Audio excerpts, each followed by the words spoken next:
बिस्मिल्लाहिर्रहमानिर्रहीम। अस्सलाम वालेकुम। आई एम मुअज़्ज़ रसूल, your professor of physics. Students, आज के लेक्चर में यानी लेक्चर नंबर 7 में हम लोगों ने यूनिट नंबर 10A डिस्कस करना है कि जिसका ताल्लुक मॉडर्न फिजिक्स के साथ है। और इस सिलसिले में हम लोगों ने 3 आर्टिकल्स देखने हैं और उनके नाम है energy of photon, photoelectric effect and wave particle dual nature given by de Broglie. So आइए अपना काम शुरू करते हैं। जैसा कि मैंने आपके साथ पहले ही डिस्कस किया कि मॉडर्न फिजिक्स के इस यूनिट में यानी 10A में हम लोगों ने 3 चीजें यहाँ पे अलॉन्ग विद एमसीक्यूज देखने की कोशिश करनी है, जिसमें से सबसे पहली है energy of photon, number 2 photoelectric effect, number 3 de Broglie wave particle duality. इस सिलसिले में जो सबसे पहली चीज हमने देखनी है वो एनर्जी ऑफ फोटॉन्स है। आपको याद होगा प्रिंग, शाइम और ल्यूमर ने ब्लैक बॉडी रेडिएशंस के लिए जब इंटेंसिटी डिस्ट्रीब्यूशन डायग्राम के ग्राफ्स ऑब्टेन किए थे मुख्तलिफ टेम्परेचर्स पे, तो उनके कुल मिला के 4 रिजल्ट्स आए थे और वो चारों रिजल्ट्स जिनकी बहस में मैं नहीं जा रहा, क्लासिकल फिजिक्स एक्सप्लेन नहीं कर सकी थी। इन रिजल्ट्स को मॉडर्न फिजिक्स या क्वांटम फिजिक्स की मदद से मैक्सवेल प्लैंक ने एक्सप्लेन किया था कि जिसके मुताबिक ब्लैक बॉडी से निकलने वाली रेडिएशंस बेसिकली कॉन्टिन्यूस वेव्स नहीं होती, बल्कि एनर्जी के पैकेट्स या बंडल्स या डिस्क्रीट पार्टिकल्स होते हैं, जिसको उसने क्या नाम दिया था, क्वांटा का नाम दिया था। रिजल्ट यहाँ पे मैंने लिखा भी हुआ है कि प्लैंक्स की असम्पशन के मुताबिक energy from a black body is radiated in the form of discrete packets, particles, bundles called quanta, कि जिनकी ग्रैनुअल नेचर होती है। ये ग्रेन्स से निकला हुआ वर्ड है, जर्रे जिसके मायने होते हैं rather than as a continuous waves. वही बात जैसे कि मैंने अभी आपके साथ डिस्कस की कि जब भी ब्लैक बॉडी अपने में से रेडिएशंस निकालती है तो रेडिएशंस बेसिकली कॉन्टिन्यूस वेव्स की शक्ल में नहीं निकलती, बल्कि एनर्जी के पैकेट्स या पार्टिकल्स या बंडल्स की शक्ल में निकलती है, जिसको मैक्सवेल प्लैंक ने क्या नाम दिया था, क्वांटा का नाम दिया था। मैक्सवेल प्लैंक के इसी काम को आइंस्टाइन ने आगे एक्सटेंड किया और एक्सटेंशन में सबसे पहले तो काम ये हुआ कि उसने क्वांटा को क्या नाम दिया, फोटोन का। अब जाहिर सी बात है, we are talking about Einstein, उसका सिर्फ इतना काम तो नहीं हो सकता कि वो क्वांटा को फोटोन का नाम दे के पीछे हट जाए। आइंस्टाइन ने प्लैंक के कॉन्सेप्ट को आगे एक्सटेंड किया। आइंस्टाइन के मुताबिक ये जो पैकेट्स होते हैं जिनको उसने फोटोन का नाम दिया है, ये डिस्क्रीट पैकेट्स होते हैं, कॉन्टिन्यूस नहीं होते, डिस्क्रीट पैकेट्स होते हैं, यानी इंटेग्रल अरेंजमेंट हुई होती है 1 2 3 4, यानी 1 और 2 के दरमियान बकायदा आपको क्या दिखाई दे रहा है, एक गैप दिखाई दे रहा है, और ये मजीद डिवाइड नहीं हो सकते। ये भी अगेन व्हाइट बोर्ड पे यहाँ पे लिखा हुआ है कि Einstein extended this idea and postulated that tiny packets और बंडल्स और particles of energy are integral part of radiation and can not be subdivided, और उसने इनको क्या नाम दिया था, फोटॉन्स का नाम दिया था। मैक्सवेल प्लैंक के मुताबिक अगर एक फोटॉन की फ्रीक्वेंसी f है तो उसकी एनर्जी का फॉर्मूला क्या होगा, E इक्वल्स hf, कि जिसमें f क्या है, फ्रीक्वेंसी ऑफ द फोटोन, इसमें E क्या है, एनर्जी ऑफ द फोटोन, और इसमें h क्या कहलाता है, प्लैंक्स कांस्टेंट, कि जिसकी वैल्यू क्या होती है 6.63 into 10⁻⁻34 joule second. Bye the वे ये जो जूल सेकंड है ये एंगुलर मोमेंटम का भी यूनिट होता है।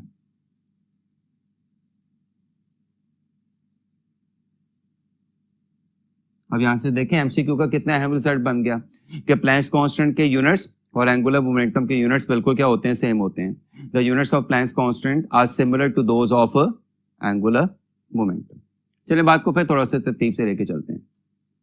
प्लैंक ने ये आइडिया प्रपोज किया, ये असम्पशन प्रपोज की कि किसी भी ब्लैक बॉडी से निकलने वाली रेडिएशंस बेसिकली कॉन्टिन्यूस वेव्स नहीं होती, बल्कि एनर्जी के पैकेट्स या पार्टिकल्स होते हैं, जिसको उसने क्या नाम दिया था, क्वांटा। और एक क्वांटा की एनर्जी का formula E equals hf, f frequency of the quanta, E energy of the quanta, and h is known as Planck's constant, की जिसकी वैल्यू मैंने यहाँ पे लिखी हुई है। आइंस्टाइन ने प्लैंक्स के काम को आगे एक्सटेंड किया, उसने क्वांटा को क्या नाम दिया, फोटोन का, एंड उसने ये कॉन्सेप्ट प्रपोज किया कि जो फोटॉन्स होते हैं ये एक डिस्क्रीट नेचर के होते हैं, इंटेग्रल नेचर के होते हैं, रेडिएशंस का हिस्सा होते हैं, इंटेग्रल पार्ट ऑफ रेडिएशंस और इनको मजीद डिवाइड नहीं किया जा सकता। फर्दर आइंस्टाइन का काम आगे क्या था? उसकी बड़ी फेमस इक्वेशन आप सबको याद होगा, E equals mc square.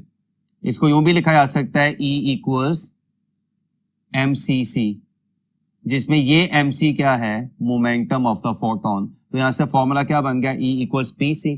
Remember आर्म ऑब्जेक्ट के लिए मोमेंटम क्या होगा? P इक्वल्स mv, जबकि फोटोन के लिए मोमेंटम क्या होगा? Of course P equals mc। So ये आइंस्टाइन की वही क्वेश्चन है, E is equal to mc square, E equals pc। अच्छा, फर्दर आप सबको पता है कि तमाम इलेक्ट्रोमैग्नेटिक रेडिएशंस के लिए या फोटॉन्स के लिए c यानी स्पीड किसके बराबर होती है? f lambda. तो यहां से अगर मैं f की वैल्यू निकालूं तो क्या आ जाएगी? c by lambda.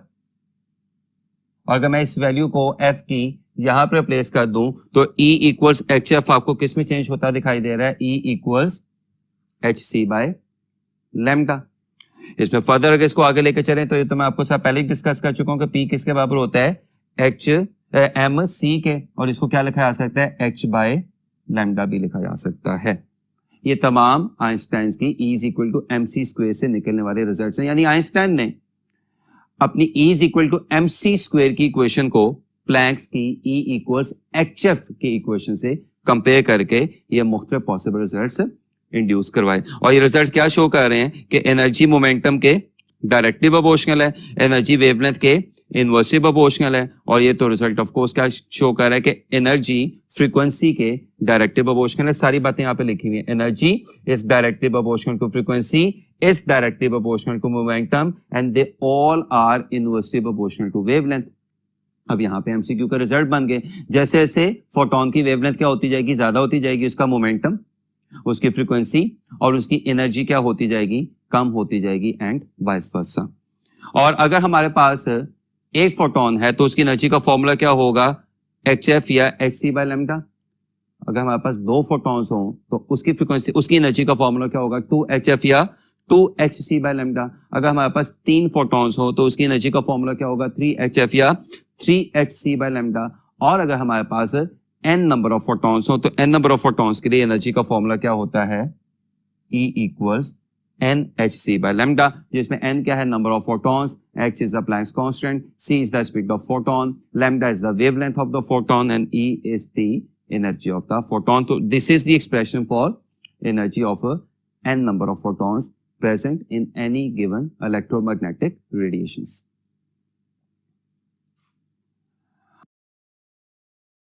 अब यहाँ पे जो फर्दर मैंने बात आपके साथ डिस्कस करनी है वो इलेक्ट्रोमैग्नेटिक रेस का या फोटोन का स्पेक्ट्रम है। तो फोटोन का स्पेक्ट्रम आप देख सकते हैं कहां से स्टार्ट होता है, आपको दिखाई दे रहा है लॉन्ग रेडियो वेव्स से। उसके बाद क्या आ जाती है? रेडियो वेव्स की, जिनकी दो कैटेगरीज AM और FM। AM stand for amplitude modulation और FM stand for frequency modulation. Then microwaves, फिर इंफ्रारेड, और फिर वो फोटॉन्स या वो इलेक्ट्रोमैग्नेटिक लाइट या रेडिएशंस या रेज आती हैं जो हम हाली आंख से देख सकते हैं। They are known as visible, कि जो कि कहां से स्टार्ट हो रही हैं? 700 nanometre, which is of course the wavelength of red, almost the wavelength of red. और कहां पे खत्म हो रही है? 400 nanometre, which is of course the wavelength, almost the wavelength of violet. Longest wavelength या रेड की वेवलेंथ विजिबल स्पेक्ट्रम में आपको क्या दिखाई दे रही है? 700 नैनोमीटर। इसके कॉरस्पॉन्डिंग फ्रीक्वेंसी 4.2 into 10⁻14 हर्ट्ज। इसके कॉरस्पॉन्डिंग एनर्जी 1.7 EV। और शॉर्टेस्ट वेवलेंथ आपको विजिबल स्पेक्ट्रम में कितनी दिखाई दे रही है? 400 नैनोमीटर। इसकी फ्रीक्वेंसी 7.5 into 10⁻14 हर्ट्ज और इसकी एनर्जी 3.1 EV। तमाम एमसीक्यूज के रिजल्ट हैं। अब विजिबल स्पेक्ट्रम के बाद या विजिबल रीजन के बाद यूवी यानी ultraviolet region, then X rays, और वाइंड अप कहां पे हो रहा है? गैमा रेज पे। रिमेंबर, लेफ्ट से राइट जाते हुए यानी लॉन्ग रेडियो वेव से गैमा रेज तक जाते हुए एनर्जी इंक्रीज हो रही है, फ्रीक्वेंसी इंक्रीज हो रही है, मोमेंटम इंक्रीज हो रहा है, जबकि वेवलेंथ डिक्रीज होती जा रही है। यानी इस पूरे रीजन में सबसे लॉन्गेस्ट वेवलेंथ किसकी होगी? लॉन्ग रेडियो वेव्स की। और सबसे शॉर्टेस्ट वेवलेंथ किसकी होगी? गैमा रेज की। उल्टा बोलूं, इस पूरे रीजन में सबसे ज्यादा मोमेंटम या सबसे ज्यादा फ्रीक्वेंसी या सबसे ज्यादा एनर्जी किसकी होगी? गामा रेज की। और ये तमाम चीजें सबसे कम किसके लिए होंगी? रेडियो वेव्स के लिए होंगी, लॉन्ग रेडियो वेव्स के लिए होंगी। अच्छा आगे, इसको इतना पढ़ने का हमारा मकसद क्या है? इसको इतना डिटेल तरीके से डिस्कस करने का मकसद क्या है? क्योंकि इसमें भी वेव पार्टिकल डुअल नेचर आपको छुपी हुई दिखाई दे रही है। यानी वो तमाम फोटॉन्स के जिनकी एनर्जी 1 MeV के क्लोज होगी, लाइक गैमा फोटॉन्स, तो वो कैसे बिहेव करेंगे? पार्टिकल नेचर की तरह। और वो तमाम फोटॉन्स के जिनकी एनर्जी 10⁻⁻10 EV के आसपास होगी, रेडियो वेव्स के फोटॉन्स, वो कैसे बिहेव करेंगे? Like wave nature. ये आगे जाके काफी तफसीली तरीके से हम पढ़ेंगे कि फोटॉन्स के पास दोनों नेचर होती हैं, यानी वेव नेचर भी होती है और पार्टिकल नेचर भी होती है। This is known as a wave particle dual nature very famously, but किसी एक वक्त में कोई एक नेचर प्रोमिनेंट होगी। और जैसे कि आपको यहाँ पे दिखाई दे रहा है कि गैमा रेज के photons which are close to energy wise 1 mega electron volt, they behave like particles. और रेडियो वेव्स के photons which are close to 10⁻⁻10 electron volt energy wise, they behave like wave. इससे पहले कि हम energy of photons के कुछ MCQs discuss करें, कुछ शॉर्टकट्स जो जाहिर सी बात है आपको लंबी चौड़ी कैलकुलेशन से बचा लेंगे। मसलन एनर्जी ऑफ फोटॉन का फॉर्मूला क्या होता है? E = hc/λ। आप सबको पता है h क्या होता है? प्लैंक्स कांस्टेंट, कि जिसकी वैल्यू मैं पहले भी आपको बता चुका हूं 6.6 × 10⁻⁻34 जूल सेकंड, जबकि c क्या है? स्पीड ऑफ फोटोन या speed of light which is 3 × 10⁸8 metre per second. तो अगर मैं h की जगह वैल्यू रिप्लेस कर दूं और c की जगह वैल्यू रिप्लेस कर दूं तो ऊपर वाला फैक्टर आ जाएगा ये 2 × 10⁻⁻25 over lambda, and lambda is the wavelength of given photon, कि जिसकी आपने एनर्जी निकालनी है। तो ये एनर्जी निकालने का shortcut in terms of joule. आगे चलें, momentum P = h over lambda. अभी हमने पढ़ा कि c किसके बराबर होता है? f लैम्डा के। तो यहां से लैम्डा किसके बराबर आ जाएगा?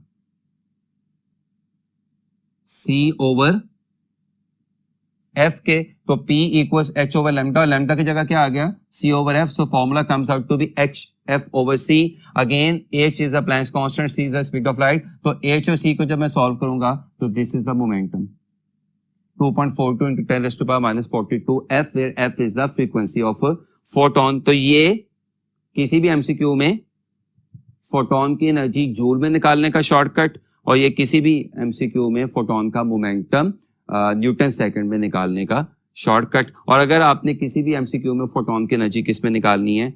ईवी में निकालनी है, तो आपको इस रिजल्ट को, जिसको मैंने ब्लॉक किया हुआ है, चार्ज ऑन इलेक्ट्रॉन यानी 1.6 × 10⁻⁻19 से डिवाइड करना पड़ेगा। तो अगर आपने किसी भी एमसीक्यू में फोटोन की एनर्जी जूल में निकालनी है तो उसका शॉर्टकट होगा ये 2 × 10⁻⁻25 ओवर लैम्डा। और अगर आपने किसी भी फोटोन की एनर्जी ईवी में निकालनी है तो उसका शॉर्टकट ये 1.24 × 10⁻6 लैम्डा। और अब एनर्जी किस में निकल रही है? ईवी में निकल रही है। अब इन्हीं बातों की थोड़ी सी प्रैक्टिस करने के लिए कुछ एमसीक्यूज देखने की कोशिश करते हैं। What is the energy of photon of wavelength 1240 nanometre? आपके पास एक फोटोन है, उसकी वेवलेंथ कितनी है? 1240 नैनोमीटर। आपने उसकी क्या निकालनी है? एनर्जी निकालनी है। तो शॉर्टकट यूज करें, जरा ध्यान से देखिएगा। रिपीट, मैं फिर क्या करने लगा हूं? शॉर्टकट यूज करने लगा हूं। तो हमारे पास शॉर्टकट क्या है? E = 1.24 × 10⁻6 over lambda. Now what is lambda? 1240 nanometer. That is 1240 × 10⁻9. Now please ध्यान से देखिएगा। E = 1240 × 10⁻9 × 10⁻6, और मैं इसे 1.24 को क्या लिख सकता हूं? 124/100। नो, मेरा नहीं ख्याल मुझे आगे को बहुत ज्यादा डिस्कस करने की जरूरत है। ये 124 से क्या हो जाएगा? कैंसिल। ये 1, 2 और 3 जीरोस इस माइनस से कैंसिल होकर से क्या कर देंगे? -6, और ये -6 और -6 आपस में क्या हो जाएगा? कैंसिल। तो सब कुछ आपको कैंसिल होता है दिखाई दे रहा है, तो आपका आंसर क्या आएगा 1 EV यानी अल्फा। तो आप देख सकते हैं आपका शॉर्टकट्स आपके इस एमसीक्यू को कितना आसान कर रहे हैं। नेक्स्ट प्लीज एमसीक्यू देखिएगा। Momentum of photon of frequency 10⁻20 hertz. आपके पास एक फोटोन है, उसकी फ्रीक्वेंसी कितनी है 10⁻20 हर्ट्ज। आपने उसका क्या निकालना है, मोमेंटम निकालना है। तो अभी मैंने शॉर्टकट आपके साथ डिस्कस किया क्या, P equals 2.42 into 10⁻42 into F। Now what is F? 10⁻20, तो 2.42 इंटू 10⁻42 इंटू 10⁻20 और -42 और 20 आपस में कैंसिल होके क्या बनेगा -22। तो आपके इस एमसीक्यू का आंसर क्या आएगा 40 यानी 2.2 into 10⁻22 Newton second. Next MCQ please देखिएगा। The following list shows photons of 3 different energies. M photon of 100 meter wavelength, N photon of 500 nanometer wavelength, O photon of 10⁻⁻2 meter wavelength. Now सवाल क्या है, then which of the following sequence is correct with respect to energy comparison of photons M and N?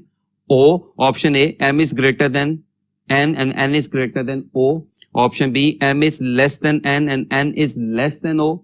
Option C, M is less than O and O is less than N. Option D, O is less than N and N is less than M. तो आप सबको पता है कि energy का formula क्या होता है, E equals hc by lambda. ये क्या शो कर रहा है कि एनर्जी वेवलेंथ के इनवर्सली प्रोपोर्शनल है।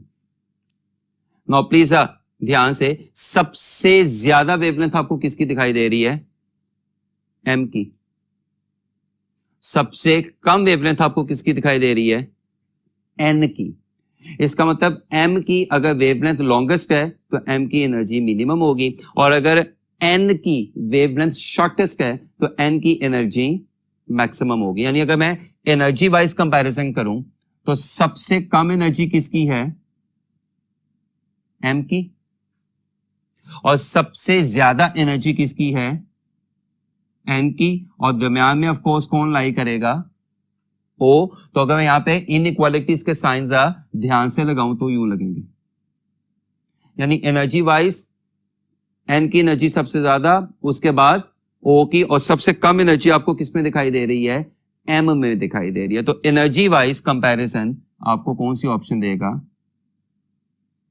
40। वेवलेंथ वाइज तरतीब उल्टी हो जाएगी, M की वेवलेंथ सबसे ज्यादा, उसके बाद O की, और सबसे कम वेवलेंथ किसकी, N की। लेकिन क्वेश्चन वेवलेंथ का नहीं था, क्वेश्चन एनर्जी का था। प्लीज नेक्स्ट एमसीक्यू देखिएगा। The momentum of photon of wavelength 100 A0, by the way A0 is angstrom या angstrom, which is 10⁻⁻10 metre, is option A 6.63 into 10⁻⁻26 Newton second, option B 6.63 into 10⁻⁻28 Newton second, option C 6.63 into 10⁻⁻22 Newton second, option D 6.63 into 10⁻⁻21 Newton second। अभी मैंने आपके साथ discuss किया कि photon के लिए momentum का फॉर्मूला क्या होता है, P equals H over lambda. तो मेरे पास H क्या है 6.6 into 10⁻⁻34 and what is lambda 100 A0, यानी 100 into 10⁻⁻10 ऊपर लिखा भी है। आगे तो मेरे हाथ से जुबानी सवाल भी हो सकता है। ये 2 जीरो, इस 2 जीरो से कैंसिल होंगे तो नीचे क्या बन जाएगा 10⁻⁻8, वो 10⁻⁻8 ऊपर जाके क्या हो जाएगा 10⁻+8, जो जब -34 में से माइनस होगा ऑफ कोर्स, क्योंकि माइनस और प्लस जब भी इकट्ठे आए तो नेगेटिव माइनस ही होता है, लेकिन साइन बड़े वाले का लगता है। तो जब -34 + 8 होगा तो आंसर क्या आएगा -26। आपके इस एमसीक्यू का आंसर क्या आएगा अल्फा, यानी 6.63 into 10⁻26 newton second. Please next MCQ देखिए। The frequency of photon of energy 4 eV is of the order of. आपके पास एक फोटोन है, उसकी एनर्जी कितनी है 4 eV की, आपने उसकी क्या निकालनी है, फ्रीक्वेंसी निकालनी है। अभी फॉर्मूला डिस्कस किया कि एफ किसके बराबर होता है, ई के, तो एफ किसके बराबर आ जाएगा, ई ओवर एच। नाउ प्लीज ध्यान से, व्हाट इज ई, 4 eV, 4 और आगे क्या है eV। 1 eV किसके बराबर होता है, 1.6 into 10⁻⁻19। And what is Planck's constant, 6.6 into 10⁻34। Now sir ध्यान से देखें, तो 4 into 1.6 is 6.4। I repeat 4 into 1.6 is 6.4 and this is almost 6.6। इसका मतलब ये इससे मल्टीप्लाई होकर जो आंसर आएगा वो आंसर इससे ऑलमोस्ट क्या हो जाएगा, कैंसल। 10⁻⁻34 ऊपर जाके क्या हो जाएगा, 10⁻+34, जिसके साथ पहले से क्या मौजूद है 10⁻⁻19 plus 34 -19 comes out to be 10⁻+15। आपके इस एमसीक्यू का आंसर क्या होगा, अल्फा। नेक्स्ट एमसीक्यू प्लीज देखिएगा। If E is the energy, P is the momentum, F is the frequency, lambda is the wavelength and C is the speed of photons, यानी तमाम parameters photon के लिए, then which is incorrect, इनमें से कौन सही नहीं है। तो E इक्वल्स PC, तो अभी मैंने आपके साथ डिस्कस किया, चलें एक दफा फिर रिकॉल कर लेते हैं कि E किसके बराबर होता है, MC स्क्वायर के या MCC, और इसमें ये MC क्या है, momentum, PC। Alpha is absolutely correct. Now beta तो अभी हम पिछले एमसीक्यू में कर चुके हैं कि वो भी बिल्कुल सही है, ये भी बिल्कुल सही है, P equals h/λ। Now what about Charlie. Now Charlie को चेक करने के लिए क्या करते हैं कि दो एनर्जीज को इक्वेट कर देते हैं। इसमें से एक एनर्जी है HF और एक एनर्जी अभी आपके साथ डिस्कस की PC। तो यहां से अगर मैं F निकालूं तो F comes out to be PC/H, और ये मुझे चार्ली में दिखाई दे रहा है। और एसएमसीक्यू को करने का यही तरीका होता है कि अगर आपने गलत सेंटेंस तलाश करना है तो सही सेंटेंस आपके सामने अगर आ जाए तो गलत का खुद ही पता चल जाता है। Alpha is correct, so is beta, so is Charlie, so the incorrect option and the answer of this MCQ is of course delta. ये करेक्ट नहीं है। नेक्स्ट एमसीक्यू प्लीज देखिएगा। The photon in a radio wave of wavelength 3 × 10⁸ centimeter has an energy of A 6.63 × 10⁻⁻30 joule, B 6.63 × 10⁻⁻32 joule, C 6.63 × 10⁻⁻36 joule, D 6.63 × 10⁻⁻28 joule। आपके पास wavelength given है, I repeat आपके पास wavelength given है और आपने क्या निकालनी है, एनर्जी निकालनी है। अभी मैंने आपके साथ डिस्कस किया शॉर्टकट, E इक्वल्स 2 × 10⁻⁻25/λ। अभी लेक्चर के शुरू में डिस्कस किया। नाउ E इक्वल्स 2 × 10⁻⁻25/λ कितना है आपके पास, 3 × 10⁸ और आगे क्या है सेंटीमीटर, विच इज 10⁻⁻2। अब यहां पर अगर मैं पुराना तरीका अडॉप्ट करूं जो मैं प्रीवियस लेक्चर्स में भी कर चुका हूं कि नॉन जीरो नंबर से बिहेवियर पता चलाने की कोशिश करें, तो हमारी इतनी हेल्प इसलिए नहीं होगी कि 2/3 कम्स आउट टू बी 0.66 और मुझे तमाम ऑप्शंस ही 6 और 6 से स्टार्ट होती दिखाई दे रही है। तो 10 की पावर्स को अब आपको सॉल्व करना पड़ेगा। 8 - 2 comes out to be of course 6। ये 6 ऊपर जाके क्या हो जाएगा, माइनस हो जाएगा। मैं फिर बोल रहा हूं 8 - 2 comes out to be 6। ये 6 ऊपर जाके क्या हो जाएगा, माइनस हो जाएगा। तो -6 जब -25 के साथ मिलेगा तो क्या बनेगा, 0.66 × 10⁻⁻31। और जब मैं 0.66 को क्या बना दूंगा, 6.6 बना दूंगा तो -31 मजीद कम होके -32 हो जाएगा। आपके इस एमसीक्यू का आंसर क्या आएगा, बीटा।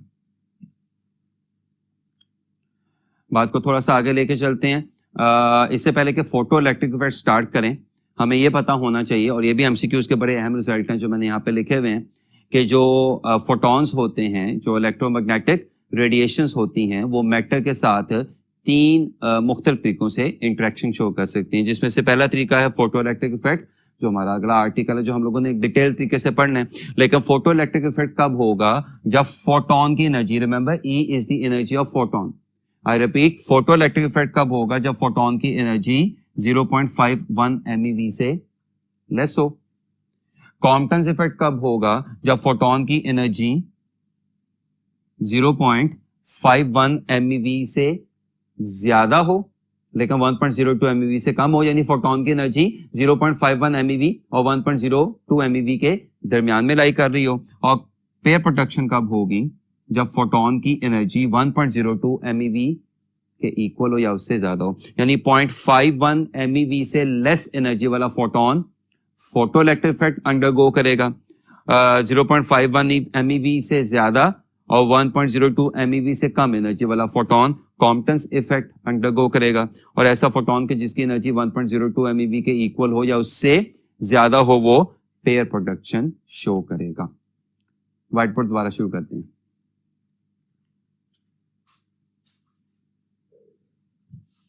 नेक्स्ट जो बात हम लोगों ने करनी है वो है फोटो इलेक्ट्रिक इफेक्ट। जब भी किसी मेटल पे एक खास फ्रीक्वेंसी वाली या उससे ज्यादा फ्रीक्वेंसी वाली लाइट फॉल करती है तो मेटल से इलेक्ट्रॉन्स निकल आते हैं। ये निकलने वाले इलेक्ट्रॉन्स फोटो इलेक्ट्रॉन्स कहलाते हैं। वो इलेक्ट्रॉन्स निकल के सर्किट में जो करंट फ्लो करवाते हैं, that is known as photo electric current, या सिर्फ फोटो करंट भी कहा जाता है। और ओवरऑल ये फिनोमिनन क्या कहलाता है? फोटो इलेक्ट्रिक इफेक्ट कहलाता है। डेफिनेशन यहाँ पे लिखी भी हुई है, emission of electrons by a metal when it is exposed to photons, यानी light of a suitable frequency. Bye the वे, किसी भी मेटल के लिए एक कम से कम फ्रीक्वेंसी होती है कि जिसपे फोटो इलेक्ट्रिक इफेक्ट होगा, उससे कम वाली फ्रीक्वेंसी पे फोटो इलेक्ट्रिक इफेक्ट नहीं होगा। और ये फ्रीक्वेंसी क्या कहलाती है? थ्रेशोल्ड फ्रीक्वेंसी कहलाती है। अगर मैं थ्रेशोल्ड फ्रीक्वेंसी को F0 से रिप्रेजेंट करूं तो फिर फोटो इलेक्ट्रिक इफेक्ट की कंडीशन क्या होगी कि फॉल करने वाली लाइट की फ्रीक्वेंसी थ्रेशोल्ड फ्रीक्वेंसी से या तो ज्यादा होनी चाहिए या उसके इक्वल होनी चाहिए। एमसीक्यू का बड़ा अहम रिजल्ट है। The condition for photo electric effect is the frequency of incident light on the metal must be either equal to threshold frequency और greater than threshold frequency. Photo electric effect again MCQ का बड़ा अहम result, X ray protection का reverse process है। X ray protection में अगर आपको याद हो तो इलेक्ट्रॉन्स मेटल पे फॉल करके फोटॉन्स निकालते हैं, जबकि फोटो इलेक्ट्रिक इफेक्ट में क्या हो रहा है कि फोटॉन्स मेटल पे फॉल करके इलेक्ट्रॉन्स निकाल रहे हैं। तो एक्सरे प्रोटेक्शन और फोटो इलेक्ट्रिक इफेक्ट एक दूसरे के रिवर्स प्रोसेसेस हैं। ये इफेक्ट एक्सप्लेन किसने किया था? आइंस्टाइन ने, on the basis of granular nature, quantum theory, photonic theory. आगे जाके इंशाल्लाह उस पर तफसीली बहस करते हैं। और ये इफेक्ट बेसिकली लाइट की कौन सी नेचर शो कर रहा है? पार्टिकल नेचर शो कर रहा है कि फोटो इलेक्ट्रिक इफेक्ट आपको क्या बता रहा है कि जब फोटोन मेटल पे क्या करता है, स्ट्राइक करता है, तो मेटल्स में छुपे हुए इलेक्ट्रॉन्स को अपनी एनर्जी और अपना मोमेंटम ट्रांसफर कर रहा है। इसका मतलब moving photon does have momentum, जो कि क्या शो कर रहा है कि फोटोन की यहाँ पे कौन सी नेचर प्रोमिनेंट हो रही है? पार्टिकल नेचर प्रोमिनेंट हो रही है। और ये of course law of conservation of energy को भी फॉलो करता है। अगेन यहाँ पे मैंने एमसीक्यू का बड़ा अहम रिजल्ट लिखा हुआ। अगर आप देखें कि फोटो इलेक्ट्रिक इफेक्ट के लिए सबसे सुटेबल लाइट कौन सी है? Ultraviolet, UV is the most suitable for photo electric effect. लेकिन इसका हरगिज मतलब नहीं है कि इंफ्रारेड से फोटो इलेक्ट्रिक इफेक्ट नहीं हो सकता या विजिबल से फोटो इलेक्ट्रिक इफेक्ट नहीं हो सकता है। इंफ्रारेड से भी फोटो इलेक्ट्रिक इफेक्ट हो सकता है और विजिबल से भी फोटो इलेक्ट्रिक इफेक्ट हो सकता है। लेकिन अगर कोई मेटल, जाहिर सी बात है, इंफ्रारेड और विजिबल के लिए फोटो इलेक्ट्रिक इफेक्ट अंडरगो नहीं कर रही होगी, तो फिर आपको जाहिर सी बात है क्या चाहिए होगा? यूवी लाइट का सोर्स ही चाहिए होगा। जैसे कि भी मैंने आपके साथ डिस्कस किया कि हर मेटल के लिए एक कम से कम फ्रीक्वेंसी होती है कि जिससे नीचे वाली लाइट उस मेटल पे फॉल करके फोटो इलेक्ट्रिक इफेक्ट अंडरगो नहीं करवा सकेगी, एक्सरसाइज नहीं करवा सकेगी, and that frequency is known as threshold frequency definition यहाँ पे लिखी भी हुई है, minimum frequency below which no photo electric effect occurs और नो इलेक्ट्रॉन्स आर एमिटेड। और इसको समझने के लिए मैंने आपकी टेक्स्ट बुक वाली ही डायग्राम यहाँ पे ऑपरेटर्स के तौर पे ड्रॉ कर दी हुई है। ये एक इवैक्यूएटेड ग्लास ट्यूब है कि जिसमें ये मेटालिक प्लेट की शक्ल का कैथोड है जो कि बाय द वे सेल के कैथोड से अटैच हुआ है, नेगेटिव टर्मिनल से अटैच हुआ है, और ये जो आपको डॉट दिखाई दे रहा है दिस इज एनोड जो कि बाय द वे सेल के हाई टर्मिनल या एनोड या पॉजिटिव टर्मिनल के साथ अटैच हुआ है। This is a colour filter, this is a source of light, that is of course an ammeter, that is of course a voltmeter. तो हो क्या रहा है कि जो ही सोर्स से निकलने के बाद लाइट किस पे फॉल करती है, कैथोड पे फॉल करती है, तो एमीटर वोल्टमीटर दोनों डिफ्रैक्शन शो करना शुरू कर देते हैं। एमीटर वोल्टमीटर दोनों का डिफ्रैक्शन शो करना क्या शो कर रहा है कि एक पोटेंशियल डिफरेंस पैदा हो गया कि जिसने क्या फ्लो करवाना शुरू कर दिया है, करंट फ्लो करवाना शुरू कर दिया, and that is photo electric current और फोटो करंट। और ये करंट कब तक फ्लो करता रहेगा, जब तक कैथोड पे क्या फॉल करती रहेगी, लाइट फॉल करती रहेगी, जैसे कि मैं आपके साथ पहले भी डिस्कस कर चुका हूं। और अब ये देखने के लिए कि निकलने वाले इलेक्ट्रॉन्स की मैक्सिमम काइनेटिक एनर्जी कितनी है, हम सोर्स की पोलैरिटी क्या कर देते हैं, रिवर्स कर देते हैं, यानी सेल को उल्टा लगा देते हैं। और सेल को उल्टा लगाने से क्या होगा कि कैथोड हाई पोटेंशियल पे चला जाएगा और एनोड लो पोटेंशियल पे चला जाएगा। लेकिन इसके दौरान याद रखिएगा हमने कैथोड पे लाइट फॉल करना बंद नहीं की, और मैं अभी भी कैथोड को कैथोड ही कहूंगा, हालांकि वो अब पॉजिटिव हो चुका हुआ है, मैं इसको एनोड नहीं कहूंगा ताकि बात कंफ्यूज ना हो जाए। तो कैथोड पहले भी कैथोड था, कैथोड अब भी कैथोड है, सिमिलरली एनोड पहले भी एनोड था, एनोड अब भी एनोड है, लेकिन अब कैथोड की पोलैरिटी और एनोड की पोलैरिटी पहले के मुकाबले में रिवर्स हो चुकी है, क्योंकि आपने सेल उल्टा लगा दिया, यानी अब कैथोड हाई पोटेंशियल पे है और अब एनोड लो पोटेंशियल पे है। ना इस सारी डिस्कशन के दौरान हमने कैथोड पे लाइट फॉल करवाना, जैसे कि मैंने पहले भी बताया, बंद नहीं की, यानी कैथोड पे लाइट लगातार क्या करती जा रही है, फॉल करती जा रही है, जिससे कैथोड अपने में से लगातार इलेक्ट्रॉन्स क्या कर रहा होगा, एमिट कर रहा होगा। वो इलेक्ट्रॉन्स किधर को जा रहे होंगे, एनोड की तरफ, लेकिन अब एनोड लो पोटेंशियल पे आने की वजह से अपनी तरफ आने वाले इलेक्ट्रॉन्स को क्या करना शुरू कर देगा, रिपेल करना शुरू कर देगा। नतीजतन जिन इलेक्ट्रॉन्स की एनर्जी कम होगी वो रुक जाएंगे, लेकिन जिन इलेक्ट्रॉन्स की एनर्जी ज्यादा होगी वो अभी भी अपनी ट्रांसलेशनल काइनेटिक एनर्जी की वजह से एनोड की तरफ जाने का सिलसिला क्या रखेंगे, जारी रखेंगे। तो अब हम क्या करेंगे कि रिवर्स नेगेटिव वोल्टेज में इजाफा करना शुरू कर देंगे, यानी एनोड की नेगेटिविटी में इजाफा करना शुरू कर देंगे, जिससे एनोड अपनी तरफ आने वाले इलेक्ट्रॉन्स को पहले के मुकाबले में ज्यादा फोर्स के साथ रिपेल करना शुरू कर देगा। नतीजा एनोड की तरफ आने वाले इलेक्ट्रॉन्स आहिस्ता आहिस्ता रुकते जाएंगे, उनकी तादाद क्या होती जाएगी, कम होती जाएगी, और जो इलेक्ट्रॉन सबसे लास्ट में रुकेंगे ये वो इलेक्ट्रॉन्स होंगे कि जिनकी काइनेटिक एनर्जी सबसे ज्यादा होगी। देखें कॉमन सेंस है, जो इलेक्ट्रॉन्स सबसे पहले रुके उनकी एनर्जी सबसे कम होगी, और जो इलेक्ट्रॉन्स सबसे लास्ट में रुके उनकी एनर्जी, इसका मतलब सबसे ज्यादा होगी। ये ऑपोजिट रिवर्स वोल्टेज कि जो कि इवन मैक्सिमम काइनेटिक एनर्जी वाले इलेक्ट्रॉन्स को भी इवेंचुअली क्या कर देता है, रोक देता है, और जिससे फोटो इलेक्ट्रिक करंट बिल्कुल क्या हो जाता है, जीरो हो जाता है। This is known as stopping potential, negative potential required to stop the electrons of maximum kinetic energy.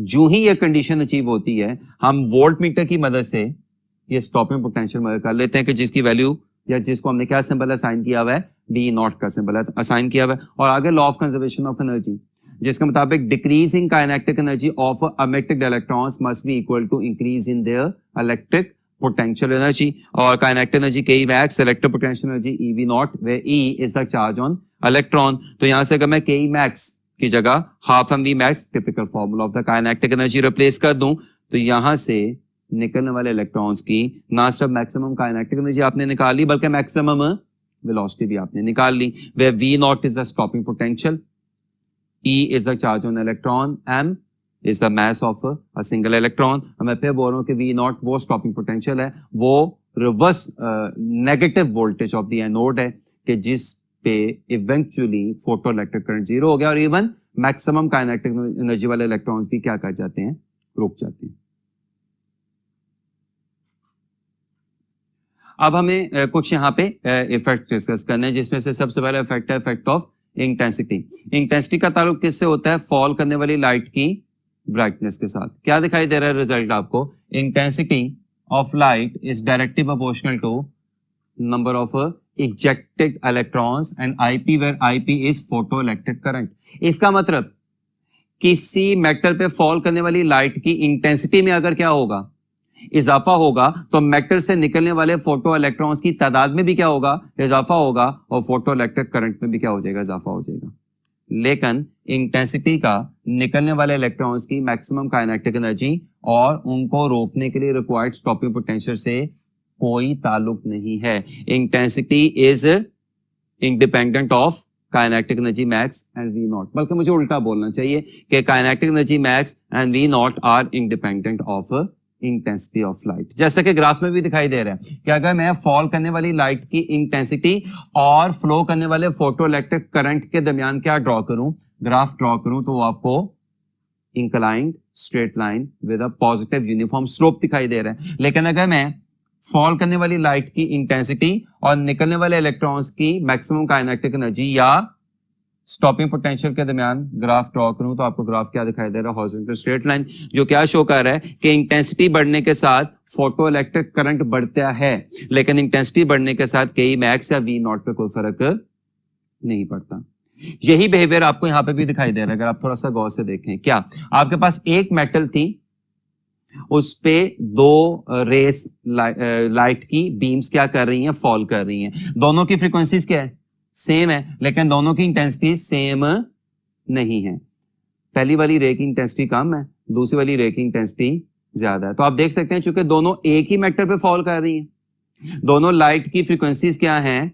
बिल्कुल सेम है। तो आप देख सकते हैं कि दोनों को रोकने के लिए स्टॉपिंग पोटेंशियल भी बिल्कुल सेम चाहिए, लेकिन आपको दोनों के पैदा किए हुए फोटो इलेक्ट्रिक करंट सेम दिखाई नहीं दे रहे। अगर ये I2 है और ये I1 है, तो मुझे बताने की जरूरत नहीं है, I2 is greater then I1। आप इस I को इंटेंसिटी ऑफ फॉलिंग लाइट भी ले सकते हैं, और आप इस I को फ्लो करवाया हुआ फोटो इलेक्ट्रिक करंट भी ले सकते हैं। आगे चलते हैं, इफेक्ट ऑफ फ्रीक्वेंसी। जितनी ज्यादा लाइट की फ्रीक्वेंसी होगी, यानी किसी मेटल पे अगर फॉल करने वाली लाइट की फ्रीक्वेंसी में क्या होना शुरू हो जाए? इजाफा होना शुरू हो जाए, तो फिर निकलने वाले इलेक्ट्रॉन्स की काइनेटिक एनर्जी में भी क्या होना शुरू हो जाएगा? इजाफा। और उनको रोकने के लिए फिर जाहिर सी बात है आपको स्टॉपिंग पोटेंशियल भी ज्यादा करना पड़ेगा। यानी फोटो इलेक्ट्रिक इफेक्ट के लिए फ्रीक्वेंसी, स्टॉपिंग पोटेंशियल और के मैक्स, ये सारे एक दूसरे तीसरे के क्या होते हैं? डायरेक्टली प्रोपोर्शनल होते हैं। लेकिन फोटो इलेक्ट्रिक इफेक्ट में फ्रीक्वेंसी का इंटेंसिटी से या निकलने वाले करंट से कोई ताल्लुक नहीं होता। आप देख सकते हैं मैंने क्या लिखा हुआ है? फोटो इलेक्ट्रिक करंट इंटेंसिटी पे तो डिपेंड करता है, but photo electric current is independent of frequency of falling light. तो ये आपको ग्राफ में भी दिखाई दे रहा है कि अगर मैं फॉल करने वाली लाइट की फ्रीक्वेंसी और इंटेंसिटी के दरमियान क्या बनाऊं? ग्राफ बनाऊं, और ये जो आई है ये इंटेंसिटी भी हो सकता है और ये फोटो इलेक्ट्रिक करंट भी हो सकता है। तो ग्राफ क्या आएगा? हॉरिजॉन्टल स्ट्रेट लाइन, जो क्या शो कर रहा है कि फॉल करने वाली लाइट की फ्रीक्वेंसी ज्यादा होने से फोटो इलेक्ट्रिक करंट पे कोई फर्क आपको पड़ता दिखाई नहीं दे रहा। लेकिन अगर मैं यही ग्राफ एफ और के मैक्स के साथ बनाऊं, तो आपको ग्राफ क्या दिखाई दे रहा है? Uniform inclined straight line with a positive slope. और इसमें ये एफ नॉट मैं पहले बता चुका हूं, ये क्या कहलाती है? थ्रेशोल्ड फ्रीक्वेंसी कहलाती है, कि जिससे नीचे कोई फोटो इलेक्ट्रिक इफेक्ट एग्जिस्ट नहीं करता। इवन इस ग्राफ में भी आपको ये दिखाई दे रहा है, एक मेटल है, उस पे दो लाइट रेस फॉल कर रही हैं, दोनों लाइट रेस की इंटेंसिटीज क्या है? सेम है, लेकिन दोनों लाइट रेस की फ्रीक्वेंसी सेम नहीं है। F2 is greater then F1। तो F2 के जिसकी फ्रीक्वेंसी क्या है? ज्यादा है, उसके निकाले हुए इलेक्ट्रॉन्स की काइनेटिक एनर्जी भी क्या होगी? ज्यादा होगी। तो उनको रोकने के लिए आपको रिक्वायर्ड स्टॉपिंग पोटेंशियल भी क्या करना पड़ेगा? ज्यादा करना पड़ेगा। तो ये आपको दिखाई दे रहा है कि F2 के कॉरस्पॉन्डिंग स्टॉपिंग पोटेंशियल है -V2 और F1 के कॉरस्पॉन्डिंग स्टॉपिंग पोटेंशियल है -V1। मैग्नीट्यूड वाइज आपको V2 V1 से ज्यादा दिखाई दे रहा है। मसलन अगर ये कितना है? -10 वोल्ट से, तो ये कितना हो जाएगा? -15 वोल्ट।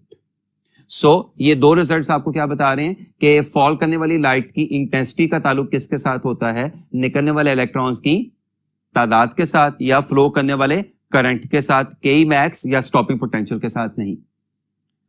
और फॉल करने वाली लाइट की फ्रीक्वेंसी का ताल्लुक किसके साथ होता है? के मैक्स के साथ, और स्टॉपिंग पोटेंशियल के साथ, लेकिन इंटेंसिटी के साथ नहीं, या फोटो इलेक्ट्रिक करंट के साथ बिल्कुल भी नहीं दिखाई दे रहा आपको। कुछ रिजल्ट्स जो इस एक्सपेरिमेंट और इन सारी ऑब्जर्वेशन से आपको मिल रहे हैं, electrons are emitted with different energies, यानी एक ही मैटर से निकलने वाले इलेक्ट्रॉन्स की एनर्जीज क्या होंगी, डिफरेंट होंगी। Number 2, no photo electric effect below F0 threshold frequency, ये तो मैं आपके साथ पहले डिस्कस कर चुका हूं। And number 3, electrons are emitted instantaneously, the intensity only gives their number. now पहला रिजल्ट क्या है कि निकलने वाले इलेक्ट्रॉन्स की एनर्जी सेम नहीं होगी। अब जाहिर सी बात है कि मेटल में जब इलेक्ट्रॉन्स मौजूद हैं, उन पे क्या फॉल कर रही है, लाइट या फोटॉन्स फॉल कर रहे हैं, तो हर इलेक्ट्रॉन उस फॉल होने वाले फोटॉन से एक जैसी एनर्जी हासिल नहीं करेगा। या मैं यूं कह लूं कि वो कर भी लें तो दो मुख्तलिफ इलेक्ट्रॉन्स मेटल में एक जितना फासला कवर नहीं करते। अब जिस इलेक्ट्रॉन को मेटल में ज्यादा फासला कवर करना पड़ेगा, वो मेटल से निकलते निकलते अपनी एनर्जी काफी हद तक लॉस कर चुका होगा, और जिस इलेक्ट्रॉन को मेटल में कम फासला कवर करना पड़ेगा, वो निकलते निकलते मेटल में से अपनी इतनी ज्यादा एनर्जी लॉस नहीं करेगा। लेकिन ये तो बात की बात है। बात पहली ही वही है जो मैंने आपके साथ डिस्कस की है कि एक ही लाइट जब किसी मेटल पे फॉल करती है तो मेटल में जो छुपे हुए इलेक्ट्रॉन्स होते हैं वो उस लाइट में छुपे हुए फोटॉन से एक जितनी एनर्जी इंड्यूस नहीं कर सकते, अब्सॉर्ब नहीं कर सकते। दूसरा रिजल्ट तो मैं आपके साथ डिस्कस कर चुका हूं, थ्रेशोल्ड फ्रीक्वेंसी वाला, और तीसरा रिजल्ट भी मैं आपके साथ डिस्कस कर चुका हूं कि ये प्रोसेस इंस्टेंटेनियस है। जो ही लाइट क्या करती है, मेटल पे फॉल करती है, इलेक्ट्रॉन्स निकलना शुरू हो जाते हैं, और इलेक्ट्रॉन्स की तादाद फॉल करने वाली लाइट की किस पे डिपेंड कर रही होती है, इंटेंसिटी पे डिपेंड कर रही होती है। Again classical physics photo electric effect को एक्सप्लेन नहीं कर सकी, तो क्वांटम थ्योरी सामने आई, और यहां पे एल्बर्ट आइंस्टाइन का काम सामने आया कि जिसने क्वांटम थ्योरी की मदद से फोटो इलेक्ट्रिक इफेक्ट को एक्सप्लेन किया। एल्बर्ट आइंस्टाइन के मुताबिक फर्स्ट करें, आपके पास एक मेटल है कि जिसपे एक फोटोन फॉल कर रहा है, फोटोन मेटल से टकराया, उसने मेटल में छुपे हुए इलेक्ट्रॉन्स को क्या दी, एनर्जी दी। इलेक्ट्रॉन्स एनर्जी को ऑब्जॉर्ब करके मेटल से कहां आ गया, बाहर आ गया, फोटोमिशन होगी। एक फोटोन ने आइडियल केस में एक इलेक्ट्रॉन क्या करवा दिया, एमिट करवा दिया। अब मैं इस पूरे प्रोसेस के लिए अगर इक्वेशन लिखना चाहूं तो इक्वेशन होगी ये E equals E1 plus E2, which is in accordance with the law of conservation of energy। मैंने आपको कहा था आगे जाके आपको मैं बताऊंगा, and that's the law of conservation of energy। Photon E energy का है कि जिसकी वैल्यू क्या है, HF। आया, आके मेटल से टकराया, मेटल में छुपे हुए इलेक्ट्रॉन को अपनी क्या दे दी, energy.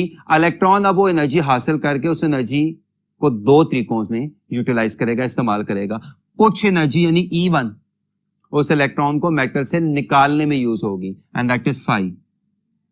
E is HF, E1 is phi, और बाकी एनर्जी यानी E2 निकले हुए इलेक्ट्रॉन की काइनेटिक एनर्जी में चेंज हो जाएगी। मैं इसको फिर रिपीट कर दूं, HF एनर्जी का फोटोन आया, आके मेटल से टकराया, मेटल में छुपे हुए इलेक्ट्रॉन को अपनी एनर्जी देती, इलेक्ट्रॉन वो एनर्जी अब्सॉर्ब करके फाई एनर्जी यूज करेगा इलेक्ट्रॉन से मेटल से बाहर निकलने के लिए, और बाकी के मैक्स उस इलेक्ट्रॉन की किस में कन्वर्ट हो जाएगी, काइनेटिक एनर्जी में कन्वर्ट हो जाएगी। मैं मिसाल देता हूं कि 10 EV का electron volt, of course 10 EV का फोटोन आया, आके मेटल से टकराया, और इसमें मेटल में छुपे हुए इलेक्ट्रॉन को आइडियल केस में अपनी सारी की सारी energy they the.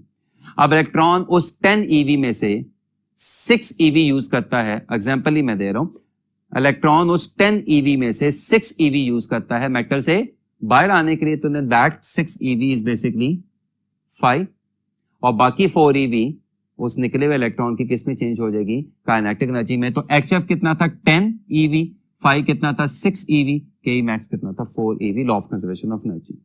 5 is known as a work function. It is the minimum energy required to eject electron from a metal. किसी भी इलेक्ट्रॉन को मेटल से निकालने के लिए जो आपको कम से कम एनर्जी चाहिए होती है, that is known as phi, यानी वर्क फंक्शन। और ये सिर्फ किस पे डिपेंड करता है, मेटल पे डिपेंड करता है। अब मैंने यहां पे फाई का फॉर्मूला भी लिखा हुआ है, HF0, जिसमें H क्या है, प्लैंक्स कांस्टेंट, और F0 क्या है, थ्रेशोल्ड फ्रीक्वेंसी। सवाल पैदा होता है फॉर्मूला कहां से आया, तो अगर फॉल करने वाली लाइट की फ्रीक्वेंसी थ्रेशोल्ड फ्रीक्वेंसी के इक्वल हो, अगर फॉल करने वाली लाइट की फ्रीक्वेंसी थ्रेशोल्ड फ्रीक्वेंसी के क्या हो, इक्वल हो, तो याद रखिएगा फोटो इलेक्ट्रिक इफेक्ट तो होगा, लेकिन फोटो इलेक्ट्रिक करंट नहीं फ्लो करेगा। मैं फिर बोल रहा हूं, ये भी एमसीक्यू का रिजल्ट, कि अगर फॉल करने वाली लाइट की फ्रीक्वेंसी थ्रेशोल्ड फ्रीक्वेंसी के इक्वल हो जाए तो फोटो इलेक्ट्रिक इफेक्ट तो होगा, लेकिन फोटो इलेक्ट्रिक करंट फ्लो नहीं करेगा। तो अगर फोटो इलेक्ट्रिक करंट फ्लो नहीं करेगा, इसका मतलब के मैक्स क्या होगा? 0। अब अगर मैं इस डाटा और इस डाटा को इस इक्वेशन में रिप्लेस कर दूं तो h की जगह क्या आ जाएगा? Of course h। f की जगह क्या आ जाएगा? f0 इक्वल फाई, और के मैक्स की जगह क्या आ गया? 0। सो वर्क फंक्शन की डेफिनेशन के साथ साथ फॉर्मूला भी आ गया। तो अब अगर मैं इस फाई की वैल्यू को बैक सब्स्टिट्यूट कर दूं यहां पे, तो Einstein photo electric effect equation बन जाती है, according to which hf equals hf naught plus half mv max square, कि जिस एक्सप्लेनेशन पे इवेंचुअली आइंस्टाइन को नोबेल प्राइज दिया गया था। कुछ साइड इंफॉर्मेशन जो आपको पता होनी चाहिए, एमसीक्यूज में पूछी जा सकती हैं। सोडियम एंड पोटाशियम के बने हुए कैथोड विजिबल लाइट निकालते हैं। सीजियम कोटेड ऑक्सीडाइज्ड सिल्वर का बना हुआ कैथोड इंफ्रारेड निकालता है, और कुछ मेटल्स अपने में से यूवी यानी अल्ट्रावायलेट रेज भी निकालती हैं। कब? जब फोटो इलेक्ट्रिक इफेक्ट हो रहा होगा। कुछ एमसीक्यूज कि जिससे हम अपनी बात को आगे कैरी ऑन करेंगे। 2 rays fall on 2 similar metal plates such that one is red and other is blue. Which of the given curves is for blue and for red if both rays have same intensities? ये curve है। Option A curve A is for red, option B curve B is for blue, option C both A and B, option D curve A is for blue and curve B is for red. अब जरा ध्यान से देखिएगा, ये जो curve है ये A के लिए, और आपको इसका स्टॉपिंग पोटेंशियल ये दिखाई दे रहा है से -v2, और ये जो कर्व है ये किसके लिए है? B के लिए, और आपको इसका स्टॉपिंग पोटेंशियल जो दिखाई दे रहा है से -v1। मुझे बताने की जरूरत नहीं, आपको नजर आ रहा है magnitude wise v2 is greater then v1। तो इसका क्या मतलब है कि जो ए रे है, रे ए, मैं फिर बोल रहा हूं कि जो रे ए है, या जो ग्राफ ए में जो आपको रे दिखाई दे रही है, इसके निकाले हुए इलेक्ट्रॉन्स को रोकने के लिए ज्यादा वोल्टेज चाहिए। इसका मतलब इसके इलेक्ट्रॉन्स ज्यादा एनर्जेटिक होंगे। एनर्जी का ताल्लुक किसके साथ होता है? फ्रीक्वेंसी के साथ। और एनर्जी और फ्रीक्वेंसी का इनवर्स ताल्लुक किसके साथ होता है? वेवलेंथ के साथ। इसका मतलब जो कर्व ए है वो किसी ऐसी लाइट को शो कर रहा है कि जो एनर्जेटिक इलेक्ट्रॉन्स निकाल रही है, कि जिसको रोकने के लिए स्टॉपिंग पोटेंशियल ज्यादा चाहिए होगा। एनर्जेटिक लाइट का मतलब क्या है? ये जो कोई भी लाइट है, इसकी एनर्जी ज्यादा है, इसकी फ्रीक्वेंसी ज्यादा है, और इसकी वेवलेंथ कम है। अच्छा, अगर आपको सेंटेंसेस समझ नहीं आए तो जरा बी का एनालिसिस कर लें। बी का स्टॉपिंग पोटेंशियल आपको कितना दिखाई दे रहा है? -v1, के जो कि v2 से मैग्नीट्यूड वाइज कम है। इसका मतलब ग्राफ बी किसी ऐसी लाइट को शो कर रहा है जो कम एनर्जी वाले इलेक्ट्रॉन्स निकाल रही है, कि जिनको रोकने के लिए स्टॉपिंग पोटेंशियल भी कम चाहिए होगा। कम एनर्जी वाली लाइट का मतलब क्या है? कम फ्रीक्वेंसी। कम फ्रीक्वेंसी वाली लाइट का मतलब क्या है? ज्यादा वेवलेंथ। तो curve A represents a shorter wavelength and curve B represents a longer wavelength, and among the given colors blue is of shorter wavelength and red is of a longer wavelength. इसका मतलब curve A किसको show कर रहा है? Blue light की performance को, और curve B किसको शो कर रहा है? रेड लाइट की परफॉर्मेंस को। आपके एमसीक्यू का आंसर क्या होगा? Delta. Curve A is for blue and curve B is for red. Next informative type MCQ please देखिएगा। Which scientist discovered photoelectric effect and who got Nobel prize on which theory on explaining this effect?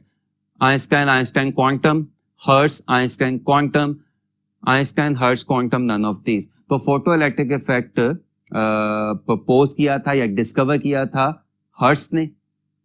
इसको explain किसने किया था? Einstein ने। और theory कौन सी थी? Quantum. तो पहले किसका जिक्र है? डिस्कवर्ड का। तो पहला ऑप्शन क्या होगा? हर्ट्ज। बाद में किसका जिक्र है जी? नोबेल प्राइज किसको मिला था? एक्सप्लेन किसने किया था? तो दूसरा आंसर क्या होगा? आइंस्टाइन। और तीसरा जिक्र किसका है कि थ्योरी कौन सी थी? तो तीसरा आंसर होगा क्वांटम। यानी हर्ट्ज ने डिस्कवर किया, आइंस्टाइन ने एक्सप्लेन करके नोबेल प्राइज विन किया, और आइंस्टाइन की एक्सप्लेनेशन किस थ्योरी पे हुई थी? क्वांटम थ्योरी पे हुई थी। आपके इस एमसीक्यू का आंसर क्या होगा? बीटा। नेक्स्ट एमसीक्यू प्लीज देखिएगा, for a metal plate a even UV rays fail to produce photo electric effect, it is because. अच्छा, एक मेटल पे आपने यूवी लाइट क्या की, फॉल की, और कोई फोटो इलेक्ट्रिक इफेक्ट नहीं हुआ, क्यों? Option A, work function is greater than energy of UV photon. Option B, intensity of UV must be less. Option C, work function is less than energy of UV photon. Option D, frequency of UV photon is greater than threshold frequency. आपके MCQ का answer of course क्या है, alpha. क्यों? क्योंकि ये जो metal है इसका वर्क फंक्शन फॉल करने वाली यूवी की एनर्जी या फ्रीक्वेंसी से ज्यादा है। आसान अल्फाज में बात करूं, मेटल स्ट्रांग है, यूवी इसके लिए क्या होगी, वीक होगी। तो आपको इस मेटल से फोटो इलेक्ट्रिक इफेक्ट करने के लिए यूवी से भी स्ट्रांग एनर्जी वाली लाइट चाहिए होगी, यूवी से भी स्ट्रांग फ्रीक्वेंसी वाली लाइट चाहिए होगी। आपके एमसीक्यू का आंसर होगा अल्फा। लेकिन अगली ऑप्शन देख लें, beta, intensity of UV must be less, work function का फॉल करने वाली लाइट की इंटेंसिटी से कोई ताल्लुक नहीं होता। Charlie, work function is less than energy of UV photon. अगर ऐसा होता कि वर्क फंक्शन लेस होता और यूवी एनर्जी की फोटोन की एनर्जी ज्यादा होती तो फोटो इलेक्ट्रिक इफेक्ट हो जाना था, लेकिन सवाल में क्या है कि फोटो इलेक्ट्रिक इफेक्ट नहीं हो रहा। D, frequency of UV photon is greater than threshold frequency. Delta और चार्ली एक ही बात है, आई रिपीट, डेल्टा और चार्ली एक ही बात है कि अगर ये होता कि यूवी की फ्रीक्वेंसी रिक्वायर्ड थ्रेशोल्ड फ्रीक्वेंसी से ज्यादा होती तो फोटो इलेक्ट्रिक इफेक्ट हो जाना था। आपके इस एमसीक्यू का आंसर क्या होगा, अल्फा। इससे एक और एमसीक्यू बनाएं। तो अब अगर किसी मेटल के लिए यूवी लाइट क्या होगी, फेल होगी। आप किसी मेटल के लिए यूवी भी क्या होगी, फेल होगी, या फोटो इलेक्ट्रिक इफेक्ट नहीं हो रहा, तो अब आप उस मेटल पे एक्स रेज ट्राई करेंगे या गैमा रेज ट्राई करेंगे। मैं फिर बोल रहा हूं, अगर किसी मेटल के लिए यूवी लाइट भी क्या हो गई है, फेल हो गई है, और फोटो इलेक्ट्रिक इफेक्ट नहीं हो रहा, तो अब आपको उस मेटल पे क्या फॉल करवानी पड़ेगी, एक्स रेज या gamma rays. Next MCQ please देखिएगा, in a photo electric effect if red light is replaced by blue light of same power which of the following would decrease. आप ने red की जगह कौन सी light introduce करवा दी, blue. दोनों की power यानी दोनों की एनर्जी क्या है, सेम है। तो अब बताएं क्या होगा। तो आप सबको पता है कि n फोटॉन्स के लिए एनर्जी का फॉर्मूला क्या होता है, E equals NhC by lambda. यहां से अगर मैं n की वैल्यू निकालूं तो that comes out to be E lambda over Hc। Now दोनों लाइट रेड एंड ब्लू की इस एमसीक्यू में पावर यानी एनर्जी क्या है, same. H is a Planck's constant, C is a constant speed of light. इसका क्या मतलब है कि number of photons is directly proportional to wavelength of the light. तो अगर आप रेड की जगह क्या लेके आ रहे हैं, ब्लू लेके आ रहे हैं, मैं फिर बोल रहा हूं, अगर आप रेड की जगह क्या लेके आ रहे हैं, ब्लू लाइट लेके आ रहे हैं, तो रेड की वेवलेंथ ज्यादा होती है, ब्लू की वेवलेंथ कम होती है, यानी wavelength of the falling light is decreasing. तो जब फॉल करने वाली लाइट की वेवलेंथ डिक्रीज हो रही होगी तो नंबर ऑफ फोटॉन्स भी क्या हो रहे होंगे, डिक्रीज हो रहे होंगे। उसका सवाल क्या था, विच of the following would decrease, इनमें से कौन डिक्रीज होगा। Work function of the cathode, work function का ताल्लुक मेटल से होता है, फॉल करने वाली लाइट से नहीं होता। Kinetic energy, max of the emitted electrons, दोनों फॉल करने वाली लाइट की पावर और एनर्जी क्या है, सेम है, तो दोनों के लिए के मैक्स भी क्या होगी, सेम होगी। Charlie, number of photons striking the cathode per unit time. में यहां से मुझे अगला ऑप्शन पढ़ने की जरूरत है, डेल्टा भी देख देते हैं। एनर्जी ऑफ ईच फोटोन, याद रखिएगा कि दो, मैं बार बार बोल रहा हूं कि रेड और ब्लू दोनों की पावर और एनर्जी क्या है, सेम है। तो जब आप इस एक्सपेरिमेंट में रेड की जगह ब्लू लाइट लेके आएंगे तो वेवलेंथ कम होने की वजह से कैथोड पे फॉल करने वाले फोटॉन्स की तादाद में क्या आ जाएगी, कमी आ जाएगी। डिक्रीज का वर्ड यूज हुआ है। आपके इस एमसीक्यू का आंसर क्या होगा कि number of photons striking the cathode per unit time decreases, यानी आपके इस एमसीक्यू का आंसर क्या होगा, चार्ली। व्हाइट बोर्ड दोबारा शुरू करते हैं।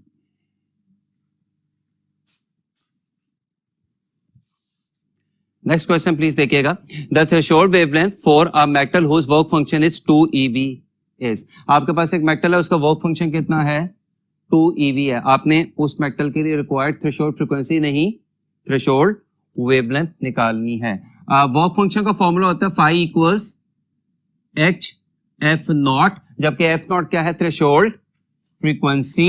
ना इसको यूं भी लिखा जा सकता है HC by lambda naught, remember F equal C by lambda. और अगर F नॉट क्या था, थ्रेशोल्ड फ्रीक्वेंसी, तो लैम्डा नॉट क्या होगा, थ्रेशोल्ड वेवलेंथ। यहां से अगर मैं लैम्डा नॉट यानी थ्रेशोल्ड वेवलेंथ की वैल्यू निकालूं तो वो क्या आ जाएगी, h c by 5. Now what is h? 6.6 into 10 raised to power minus 34. What is c? 3 into 10 raised to power 8. And what was the work function? 2 eV, 2 electron volt, that is 2 into 1.6 into 10 raised to power minus 19. Now please मेरी कोशिश दोबारा ये होगी कि आपको समझाऊं कि non zero number से आप आंसर कैसे पता चला सकते हैं। This 6.6 is close to 6.4 और 6.4 जब 1.6 से क्या होगा, डिवाइड होगा तो क्या आ जाएगा 4। आई रिपीट 6.6 यानी 6.4 ऑलमोस्ट 1.6 से डिवाइड होके यहां पे क्या दे देगा 4। 4 इंटू 3 12 और 12 जब 2 से डिवाइड होगा तो आपके आंसर का पहला नॉन जीरो नंबर क्या आएगा 6। तो 6 वाली अगर मैं गलती हूं, एक ही ऑप्शन मुझे यहां पे दिखाई दे रही है। आपके इस एमसीक्यू का आंसर क्या होगा, बीटा। इस तरह से 10 की पावर्स को आपको सॉल्व करने की कोई जरूरत नहीं है। प्लीज नेक्स्ट एमसीक्यू देखिएगा। The amount of energy required to remove the least tightly bounded electron from a metal is 2.5 eV. Now this is work function, ये वर्क फंक्शन है। When a photon of some energy is incident on the metal, electrons with kinetic energy ranging from 0 to 1.7 eV are emitted. Energy of incident photon is alpha 0.8 eV, beta 1.9 eV, Charlie 3.7 eV, delta 4.2 eV. आपने एक photon को एक metal पे fall करवाया कि जिसका work function कितना था 2.5 eV, फोटो इलेक्ट्रिक इफेक्ट हुआ और निकलने वाले इलेक्ट्रॉन्स की काइनेटिक एनर्जी आपको 0 से 1.7 eV तक दिखाई दे रही है। बताएं फॉल करने वाले फोटोन की एनर्जी क्या है। तो आप सबको बताया, अभी हमने डिस्कस किया, आपने पढ़ा भी हुआ है, आइंस्टाइन की equation for photo electric effect is E equals 5 plus K max। Now E क्या है, फोटोन की एनर्जी जो आपने निकालनी है, मैं क्वेश्चन मार्क कर देता हूं। 5 क्या है, उस मेटल का वर्क फंक्शन जिस पर लाइट फॉल कर रही है, दैट इज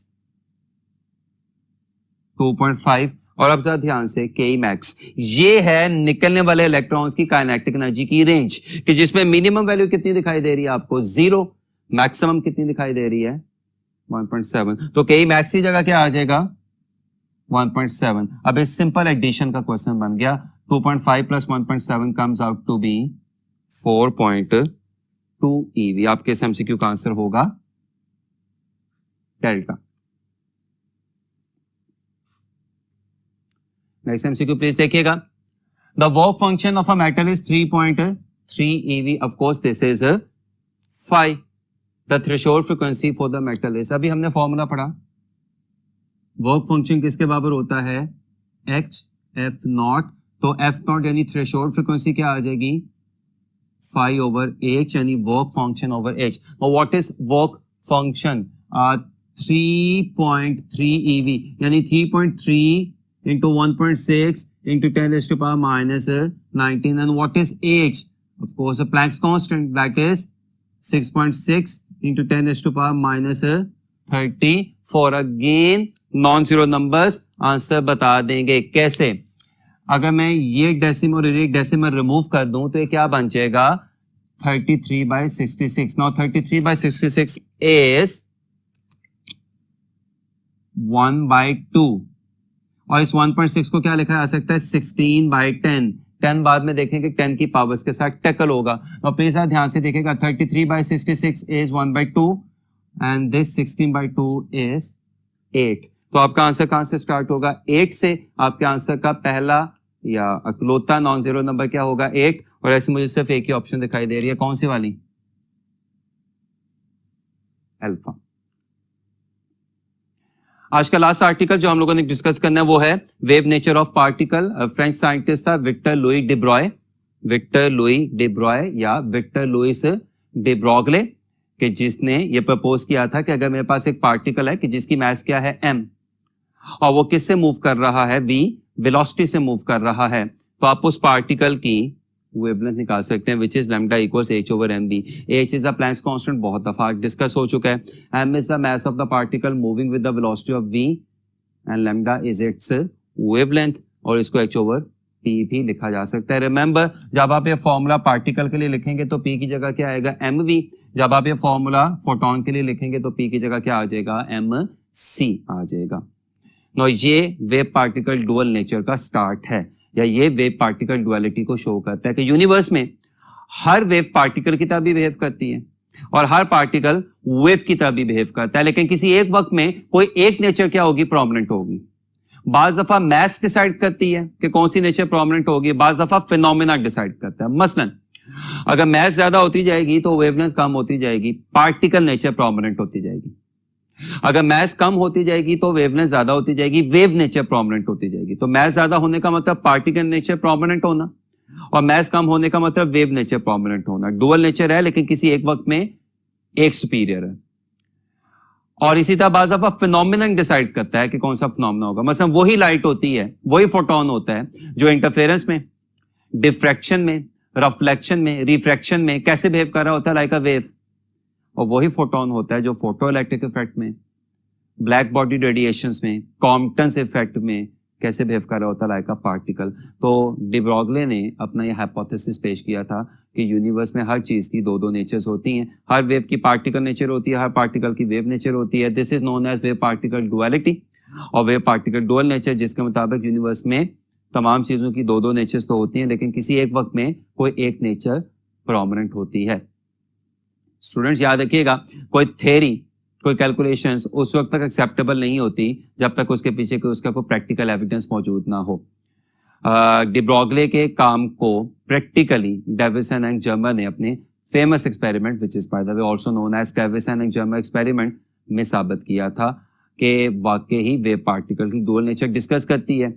जब उन्होंने इलेक्ट्रॉन्स को, एक कैथोड रे से निकलने वाले इलेक्ट्रॉन्स को निकल के क्रिस्टल से क्या कराया था, डायफ्रेक्ट करवाया था। अब आप देखें, आपने इससे मिलता जुलता बिहेवियर कहां पे पढ़ा होगा, अपने फर्स्ट ईयर की फिजिक्स में, कि जहां पे आपने क्रिस्टल के साथ किसकी डिफ्रैक्शन करवाई थी, एक्सरेज की। वहां पे क्रिस्टल्स के साथ कौन डिफ्रैक्शन कर रहा है, एक्सरेज। यहाँ पे क्रिस्टल्स के साथ कौन डिफ्रैक्शन कर रहे हैं, डेविसन एंड जर्मर के एक्सपेरिमेंट में क्रिस्टल्स के साथ कौन डिफ्रैक्शन कर रहे हैं, इलेक्ट्रॉन्स। तो इसका मतलब एक्सरेज और इलेक्ट्रॉन्स का बिहेवियर आपको मिलता जुलता दिखाई दे रहा है। यही वो इलेक्ट्रॉन्स की वेव नेचर है जो इन्होंने साबित करके तो डी ब्रॉगले की हाइपोथेसिस को सही साबित किया था।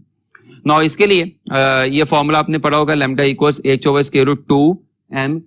अब सवाल पैदा होता है फॉर्मूला आया कहां से, तो इसकी बड़ी आसान सी कैलकुलेशन, अगर आप हाफ mv² को ev से कंपेयर कर दें, जिसमें m इलेक्ट्रॉन की मास है या चार्ज पार्टिकल की मास है, v उस इलेक्ट्रॉन या चार्ज पार्टिकल की वेलोसिटी है, e उस इलेक्ट्रॉन या चार्ज पार्टिकल पे मौजूद चार्ज की अमाउंट है, v वो वोल्टेज की जिसके दौरान आप चार्ज पार्टिकल या इलेक्ट्रॉन्स को क्या करवा रहे हैं, एक्सेलरेट करवा रहे हैं। तो यहां से 2 उधर चला गया, m इधर आ गया, तो v किसके बराबर आ जाएगा, बाकी अगर मैं m को इधर ही रखूं तो ये किसके बराबर आ जाएगा,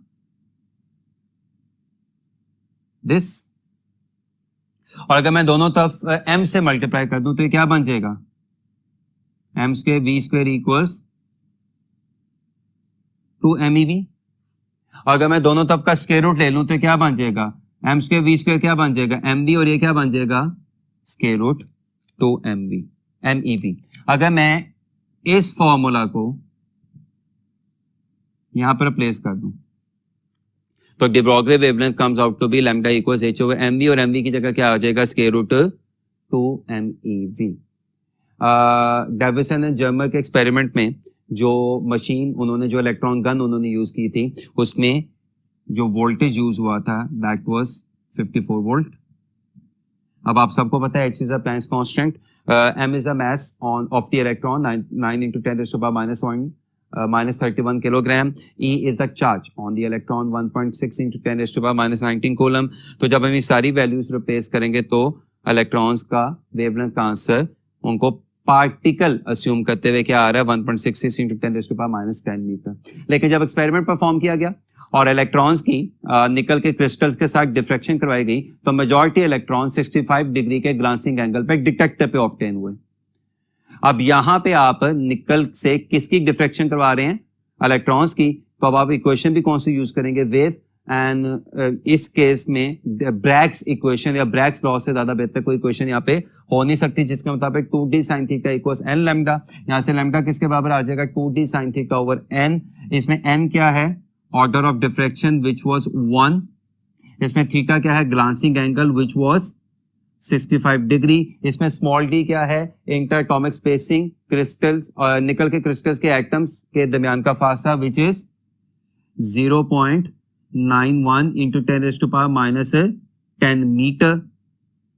जब इन तमाम वैल्यूज को रिप्लेस करके इलेक्ट्रॉन्स की दोबारा वेवलेंथ निकालेगी तो answer comes out to be 1.65 into 10⁻⁻10 metre.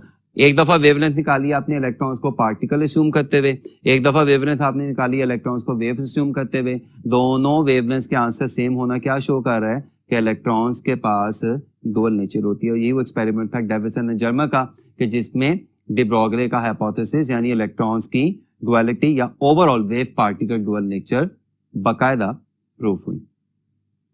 कुछ एमसीक्यूज देखते हैं। If alpha particle, electron, proton and neutron all have same energies, which one will have the shortest wavelength? अगर आपके पास अल्फा पार्टिकल, इलेक्ट्रॉन, प्रोटॉन और neutron है, सबकी energy क्या है, सेम है, तो बताएं इनमें से किसकी वेवलेंथ सबसे कम होगी। और प्लीज ध्यान से देखिएगा, अभी हमने फॉर्मूला देखा, lambda equals h over square root 2m, और 2m के आगे क्या है, EV, जबकि EV क्या होता है, ये EV क्या होता है, half mv square, that is kinetic energy से E। तो एक और एमसीक्यू आ गया कि de Broglie wavelength lambda equals h over mv भी लिखी जा सकती है, h ओवर p भी लिखी जा सकती है, h ओवर 2m EV भी लिखी जा सकती है। रिमेंबर आप इस E की जगह Q भी लिख सकते हैं, चार्ज ऑन द पार्टिकल, और इस QV या EV की जगह इस QE या EV की जगह क्या लिखा जा सकता है, काइनेटिक एनर्जी E भी लिखी जा सकती है। अगर मैं दोनों तरफ का स्क्वायर लूं, रिपीट, अगर मैं दोनों तरफ का स्क्वायर लूं तो क्या बन जाएगा, lambda square equals h square over 2me। यहां से अगर मैं आगे कुछ ना भी करूं तो काफी हद तक सिचुएशन आपको क्लियर दिखाई दे रही है। h constant, 2 constant, e constant according to question. इसका क्या मतलब है, lambda square is inversely proportional to mass, या lambda is inversely proportional to square root of mass. इसका मतलब किसकी वेवलेंथ सबसे शॉर्टेस्ट होगी, जिसकी मास सबसे ज्यादा होगी।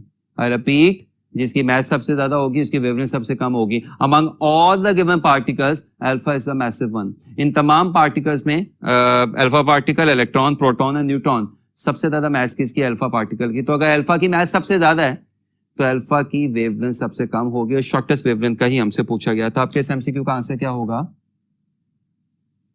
डेल्टा, यानी alpha particle. Next MCQ please देखिएगा, a proton and an alpha particle are moving with same momentum, ratio of their de Broglie wavelength is. एक प्रोटॉन है, एक अल्फा पार्टिकल है, वो एक ही मोमेंटम से क्या कर रहे हैं, मूव कर रहे हैं। बताएं कि डी ब्रॉगले वेवलेंथ की रेशियो क्या होगी। नाउ डी ब्रॉगले वेवलेंथ का फॉर्मूला क्या होता है, lambda equals h over p। h क्या है, कांस्टेंट, और इस केस में p भी क्या है, कांस्टेंट। इसका मतलब अगर h भी क्या है, कांस्टेंट, p भी क्या है, कांस्टेंट, तो इस पर्टिकुलर केस में अल्फा और प्रोटॉन के मोमेंटम सेम होने की वजह से उनकी वेवलेंथ भी बिल्कुल क्या होगी, सेम होगी। और सेम चीजों की रेशियो आपको हमेशा क्या आंसर देती है, 1:1। तो यहां से एक शॉर्टकट बन गया, थोड़ा सा गौर से देखें, यहां से एक शॉर्टकट बन गया। क्या, अगर मोमेंटम कांस्टेंट हो, अगर मोमेंटम कांस्टेंट हो तो दो पार्टिकल्स, यानी दो पार्टिकल्स का मोमेंटम क्या हो, सेम हो, तो दो पार्टिकल्स की डी ब्रॉगले वेवलेंथ का आंसर क्या आएगा, 1:1। लेकिन हर बारी सिचुएशन इतनी आसान नहीं होगी। A proton and an alpha particle are accelerated through same voltage. Ratio of their de Broglie wavelength is. अब प्लीज इसको ध्यान से देखिएगा,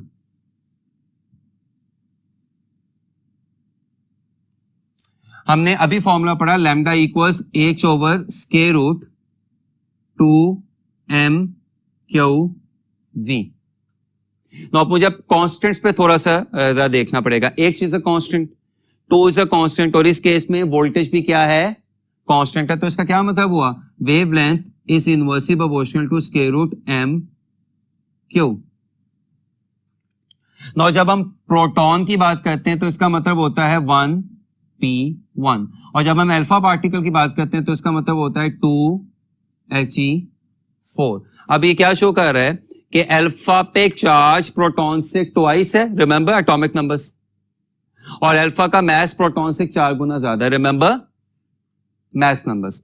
तो अब यहां से अगर मैं रेशियो निकालूं, पहले किसका जिक्र है, प्रोटॉन का, बाद में किसका जिक्र है, अल्फा का, तो रेशियो क्या निकलेगी, lambda proton over lambda alpha equal square root m alpha q alpha over m proton q proton. Now what is m alpha, 4, what is charge on alpha, 2, what is mass of proton, 1, what is charge on proton, 1। तो इसका क्या मतलब होगा, जब ये 1 into 1 1 होगा, और ये 4 जब स्क्वायर रूट से कहां आ जाएगा, बाहर आ जाएगा, तो यहां से comes out to be square root 2 into 2 ratio 1 या 2 into स्क्वायर रूट 2 रेशियो 1। अगर मैं गलत नहीं तो मुझे ऐसी सिर्फ एक ही ऑप्शन दिखाई दे रही है, कौन सी वाली, बीटा। नेक्स्ट एमसीक्यू देखिएगा, a proton and alpha particle are moving with the same speeds, the ratio of the de Broglie wavelength is। now अब सबको पता है कि लैम्डा किसके बराबर होता है, h over mv। now h constant, according to question v भी कांस्टेंट, तो इसका क्या मतलब हुआ, lambda is inversely proportional to mass. यहां से रेशियो निकालें, इसका मतलब lambda proton over lambda alpha is equal to m alpha over m proton. now what is m alpha, 4, what is m proton है, remember 4, and what is m proton 1। तो आपके इस MCQ का आंसर क्या आएगा, 4 ratio 1, that is Charlie. Next MCQ please देखिएगा, a proton and alpha particle are moving with same energy, the ratio of the de Broglie wavelength is। अब क्या formula लगेगा, lambda equals h over square root 2me, h constant, 2 constant, e constant, according to question दोनों की energy क्या constant. इसका क्या मतलब हुआ, lambda is inversely proportional to square root of mass. Ratio निकालें, लैम्डा 1 या lambda proton over lambda alpha equal square root m alpha m proton. What is m alpha, 4, what is m proton 1। Answer comes out to be 2 ratio 1 delta.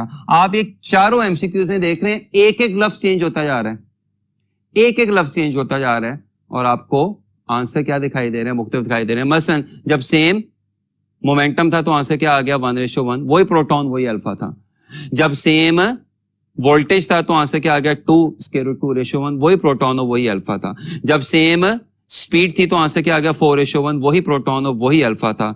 और जब same energy, kinetic energy का जिक्र था, तो अब answer क्या आ गया, 2 रेशियो 1, अगेन वही प्रोटॉन था और वही अल्फा था। जैसा कि हम अपने प्रीवियस लेक्चर्स में भी करते आए हैं कि हम अपनी बात का एहतमाम पास्ट पेपर्स में आने वाले कुछ एमसीक्यूज के साथ करते हैं, और इसी सिलसिले में मैंने कुछ एमसीक्यूज यहाँ पे लिखे हुए हैं, सो इनको जरा देखने की कोशिश करते हैं। पहला क्वेश्चन क्या है, wavelength of electromagnetic waves having frequency of 3 kilohertz will be. Option A 80 kilometer, option B 140 kilometer, option C 100 kilometer, option D 120 kilometer. Now frequency आपको गिवन है, आपने क्या निकालनी है, वेवलेंथ निकालनी है। Lambda equals c over f। Now what is c, 3 into 10 raised to power 8। What is f, 3 kilohertz का मतलब है 3 into 10 raised to power 3। तो 3 और 3 क्या हो जाएगा, कैंसिल, और 10 raised to power 3 और 10 raised to power 8 कैंसिल होके क्या बनेगा, 10 raised to power plus 5 meter, and 10 raised to power plus 5 meter is 100 kilometer. यानी चार्ली समझना मुश्किल नहीं है, 2 जीरो इसमें छुपे हुए हैं और 3 जीरो किलो में छुपे हुए हैं, तो 100 और किलो के 3 मिलकर क्या बन जाएंगे, 10 raised to power plus 5।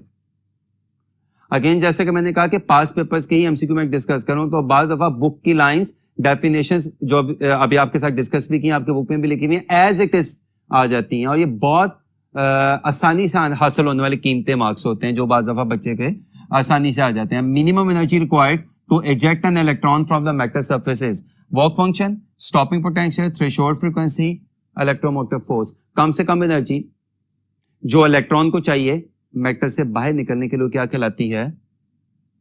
Alpha, यानी वर्क फंक्शन कहलाती है. नेक्स्ट प्लीज देखिएगा, अगेन ये भी ऐसे ही एमसीक्यू है जो अगर आपने बुक की रीडिंग अच्छी तरह से की हुई है तो फिंगर टिप्स पे होता है. The value and units of Planck's constant h can be expressed as, तो h के यानी प्लैंक्स कांस्टेंट की वैल्यू क्या होती है? 6.63 इंटू 10⁻⁻34 और इसके यूनिट्स वही होते हैं जो एंगुलर मोमेंटम के होते हैं, दैट इज जूल सेकंड. आपके इस एमसीक्यू का आंसर क्या होगा? चार्ली. नेक्स्ट एमसीक्यू प्लीज देखिएगा, calculate the energy of photon of frequency 3 into 10⁻18 hertz. आपके पास एक फोटोन है, उसकी फ्रीक्वेंसी कितनी है? 3 इंटू 10⁻18 हर्ट्ज. आपने उसकी क्या निकालनी है? एनर्जी निकालनी है. E equals HF. Now what is H? 6.6 into 10⁻⁻34. What is frequency of given photon? 3 into 10⁻18 hertz. Now please ध्यान से देखिएगा, 3 into 6.6 is 19.8. फौरन मेरा ध्यान जाएगा और मुझे पता चल जाएगा या तो अल्फा आंसर होगा या डेल्टा आंसर होगा. चलिए आगे चलते हैं. -34 एंड 18 आपस में कैंसिल होकर मुझे क्या दे देंगे? 10⁻⁻16 ऑफ जूल. और अगर मैं गलत नहीं तो ऐसे मुझे सिर्फ एक ही ऑप्शन दिखाई दे रही है, 19.8 इंटू 10⁻⁻16 ऑफ जूल. आपके इस एमसीक्यू का आंसर क्या होगा? डेल्टा. नेक्स्ट बड़ा टेक्निकल लेकिन बड़ा इंटरेस्टिंग एमसीक्यू प्लीज देखने की कोशिश करिएगा. A 5 watt bulb converts 80% of the power into the light photons of wavelength 660 nanometer. एक में यहीं पे रुक जाते हैं जरा. एक 5 watt बल्ब है, उसकी रेटेड पावर कितनी है? 5 watt, लेकिन वो एफिशिएंसी कितनी शो कर रहा है? 80%. इसका मतलब वो कितने पे काम कर सकता है? 5 watt पे, लेकिन वो काम किस पे कर रहा है? 4 watt पे. रिमेंबर 5 का 80% 4 watt होता है. अच्छा, इसका मतलब ये बल्ब जो 5 watt पे काम कर सकता था एक्चुअली किस पे काम कर रहा है? 4 watt पे काम कर रहा है और काम करते करते अपने में से लाइट निकाल रहा है कि जिसकी वेवलेंथ क्या है? 660 nanometer, close to red colour. What is the number of photons emitted from the bulb in 1 second? आपने उस बल्ब से निकलने वाले फोटॉन्स की तादाद बतानी है इन 1 सेकंड. आप सबको पता है number of photons is E equals NhC by lambda. Now please ध्यान से देखिएगा, NhC by lambda equals, I've missed something. क्या मिस कर गया? Energy is equal to power into time. तो यहां से अगर मैं n निकालूं तो n क्या आ जाएगा? P T lambda over HC. Now what is power? कितनी है जी पावर आपके पास यहाँ पे? 4 watt. 5 watt का 80%, 4 watt. What is time? 1. What is lambda? 660 nanometer. This can be written as 6.6 into 10⁻⁻7. What is Planck's constant? 6.6 into 10⁻⁻34. What is speed of light? 3 into 10⁸. Again मेरी कोशिश है non zero number से answer का पता चले. चल गया तो बहुत अच्छी बात है, नहीं तो 10 की पावर उसको सॉल्व करना इतना मसला नहीं होता. That's another thing. यहाँ पे भी आपको नॉन जीरो नंबर्स को सॉल्व नहीं करना पड़ेगा. प्लीज ध्यान से देखिएगा, 6.6 और 6.6 क्या हो गया? कैंसल. और क्या बचा? 4/3 and 4/3 is 1.33. I repeat, 4/3 is 1.33. और अगर मैं गलत ही तो 1.33 की मुझे सिर्फ एक ही ऑप्शन दिखाई दे रही है. आपके इस एमसीक्यू का आंसर क्या होगा? डेल्टा. व्हाइट बोर्ड दोबारा शुरू करते हैं.